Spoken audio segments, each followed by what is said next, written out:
नमस्कार बालमित्रांनो, कसे आहात? खूपच कडक उन्हाळा आहे बाबा. बाहेर खूप त्रास होतो हा उन्हाचा. उन्हात जाऊ नका. मुलांनो, आज आपला शनिवार, गोष्टीचा वार. आज आपल्या गोष्टीचं नाव आहे जांभूळ आणि महाभारत. मुलांनो, तुम्हाला द्रौपदी माहिती आहे की नाही? पाच पांडवांची द्रौपदी. पाच पांडवांची आई कुंती होती की नाही? कुंतीने मुलांना खूप छान वळण लावलं होतं आणि कुंतीने सांगितलं होतं की तुम्ही जे काही कमवाल ते पाच भावंडांमध्ये समान वाटून घ्या. एक दिवस काय होतं, मुलांनी की नाही, पाच पांडवांनी की नाही युद्धामध्ये द्रौपदीला जिंकून आणलं होतं आणि ते घरी गेले आणि आईला बाहेरच म्हणाले, आई बघ आम्ही काय आणलं आहे. तर द्रौपदी न बघताच म्हणाली, तुम्ही ते पाच पाच जणांमध्ये वाटून खा. असं म्हटल्यानंतर ते दचकतात बर का. पण आईने बोललेला शब्द त्यांना पाळावाच लागतो. म्हणून द्रौपदी पाच पांडवांची बायको झाली. आणि पाच पांडवांची बायको असताना ती अशीच म्हणजे राजमहालामध्ये फिरत असताना तिला कर्ण दिसला बर का. आणि कर्ण दिसल्यावर तिला इतका तो सुंदर असतो कर्ण आणि मासा धष्टपुष्ट आणि खूप छान असतो तो. तर तिला त्याला पाहून ना तिच्या मनात एक विकल्प आला की अरे, हा जर पाच पांडवांपैकी हा सहावा पांडव असता तर किती बरं झालं असतं, किती देखणं रूप त्याचं. असं एक दोन सेकंदासाठी तिला फक्त तो मनात विकल्प आला तिच्या. परंतु नंतर तिला फार लाज वाटली, कारण ती पतिव्रता होती आणि पतिव्रतेच्या मनामध्ये असा कुठल्याही परपुरुषाचा हे भाव येता कामा नये मनामध्ये. म्हणजे परपुरुषाचा विचार येता नाही कामामध्ये मनामध्ये बर का मुलांनो. मग काय होतं, ते कृष्णाला कळतं की द्रौपदीच्या मनामध्ये कर्णाचा विचार आला आणि ती तर पतिव्रता आहे. मग तिला शिक्षा म्हणून आपण तिला शिक्षा दिली पाहिजे, तिला पश्चाताप तर झालाच पाहिजे. म्हणून द्रौपदी आणि पाच पांडव यांना बाहेर घेऊन जाण्याची आयडिया करतो कृष्ण. आणि मग त्यांना ना म्हणतो की आपण वनविहाराला जाऊया. मग पाच पांडवांना आनंद होतो की अरे वा, कृष्णाबरोबर आपल्याला वनविहाराला जायचंय आणि द्रौपदीला पण घ्या म्हणतो. मग पाच पांडव आणि द्रौपदी वनविहाराला जातात. चालत चालत जातात बर का.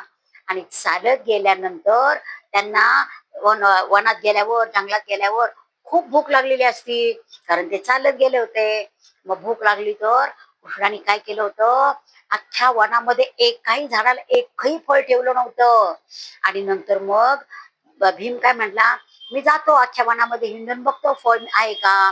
मग भीम जातो आणि सगळी झाडं निक्षून पाहतो. तर एका झाडाला एकच जांभूळ लागलेलं असतं, एवढं मोठं टपोर बर का. मग भीम जातो आणि ते टपोर जांभूळ वरती झाडावर चढून टपोर जांभूळ काढतो आणि आणतो.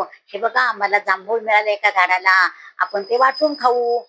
तर कृष्ण म्हणतो, जांभूळ खाता येणार नाही. का खाता येणार नाही?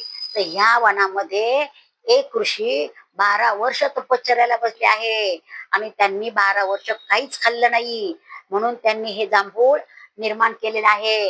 आणि ते 12 वर्षाची तपश्चर्या झाली की ते जांभूळ ते खाणार आहेत. आणि ते जर त्यांना दिसलं नाही तर ते शाप देतील. मग काय करायचं? तर म्हणे आता तुम्ही काय करा, तुम्ही ते जांभूळ जाऊन परत चिकटवा झाडाला.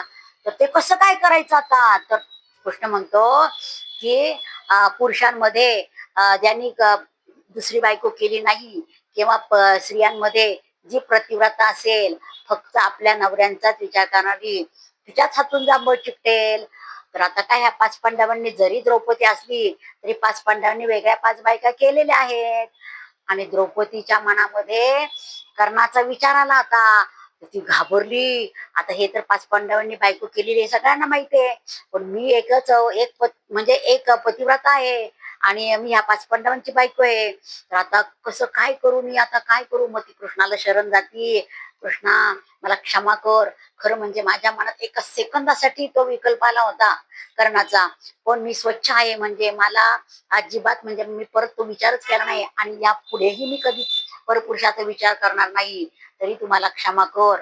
आणि मग ती जाते आणि ते घाईघाईमध्ये ना ते असे जांभूळ चिकटवते ना झाडाला, तर ते उलट्याच बाजूने चिकटलं जातं. देव तिला क्षमा करतो कृष्ण. कृष्ण म्हणतो, तू पतिव्रताच आहे, पण तुला पश्चाताप होणं हे महत्वाचं आहे. आपली चुकी झाली तर आपली चूक सुधारण्यासाठी पश्चाताप केला, खूप पश्चाताप होतो, तेव्हा देवाला दया दया येते आणि देव आपल्याला माफ करतो. परंतु पश्चाताप अंतःकरणापासून झाला पाहिजे. द्रौपदीला अंतःकरणापासून पश्चाताप होतो. मग तिथे चिकटवती की नाही जांभूळ, ते उलटच चिकटलं जातं. तुम्ही कधी जांभूळ पाहिलंय का?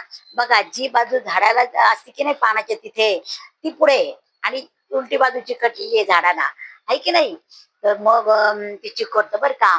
पण मग द्रौपदीला लक्षात येतं ते आपल्या उलट्याच बाजूने चिकटलंय, पण बाकी कोणाच्याच लक्षात येत नाही, कृष्णाच्या मात्र लक्षात येतं. मग कृष्ण म्हणतो की आता उलट चिकटलेलं जांभूळ जर कोणी खाल्लं ते पाप आहे म्हणे आता, कारण तुझ्या मनात मध्ये पाप आलं की नाही आणि ते उलट चिकटलं. म्हणून देवाला जांभूळ, पाप पाप पाप असलेलं जांभूळ देवाला व्हायचं नाही, असं मी नाही म्हणत बर का. असं ग्रंथात लिहिलेलं आहे, ऋषीमुनींनी सांगितलेलं आहे. तर ते जांभूळ खायचं, त्याच्यामध्ये पौष्टिकता खूप असते, परंतु देवाला व्हायचं नाही. मुलांनो, एक ऋषी म्हटले की जांभूळ खाल्लं की ते लपत नाही. जांभूळ खाल्लं की ते जिभेला त्याचा रंग राहतो, आणि जर का कपड्यावर डाग पडला तर तो डाग कधीच धुवून निघत नाही. जसं पाप कधी धुवून निघत नाही, तसं जांभळाचा डाग कधीच धुवून निघत नाही. म्हणून जांभूळ खायचं नाही असं नाही बरं का.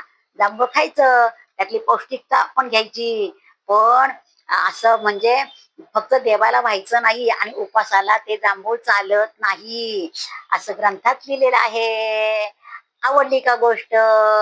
गोष्ट आवडली असल्यास लाईक करा, शेअर करा आणि सबस्क्राईबचं बटन दाबायला विसरायचं नाही.